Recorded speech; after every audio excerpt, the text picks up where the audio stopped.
వివాదాస్పద సినిమాల చిత్రీకరణకు care of అడ్రస్గా అయినటువంటి డైరెక్టర్ రామ్ గోపాల్ వర్మ తన వివాదాస్పద వ్యాఖ్యలతో ఎప్పటికప్పుడు అందరి నోటా నిలుస్తారు.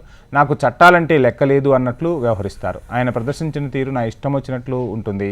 సినిమాలు తీస్తే చూస్తే చూడండి, లేకపోతే లేదంటూ బహిరంగంగానే వ్యాఖ్యలు కూడా చేస్తాడు. ప్రస్తుతం పోలీసులకు చిక్కకుండా తప్పించుకునేందుకు అడ్డదారులు వెతుక్కుంటున్నాడు వర్మ. అయితే ఇప్పటికి అర్థమై ఉంటుంది ఆయనకు చట్టంతో చెలగాటం కుదరదని. అచ్చం నేతల పోలికలతో ఉన్న నటీనటులతో ఓ పార్టీకి అనుకూలంగా సినిమాలు తీశారు. వాటి ప్రమోషన్ కోసం అప్పటి విపక్ష నేతలైన చంద్రబాబు, పవన్ కళ్యాణ్, లోకేష్లపై ఇష్టం వచ్చినట్టు మాట్లాడారు. ఇప్పుడు అవే దూషణలు, మార్ఫింగ్ ఫోటోలతో ఆయన పెద్ద చిక్కుల్లోనే పడ్డారట. 1997లో ఆర్జీవీ ఓ సినిమా తీశారు. అదే దౌడ్. ప్రస్తుతం పోలీసుల బారి నుంచి తప్పించుకునేందుకు ఆయన కూడా తన సినిమానే ఫాలో అవుతున్నారు.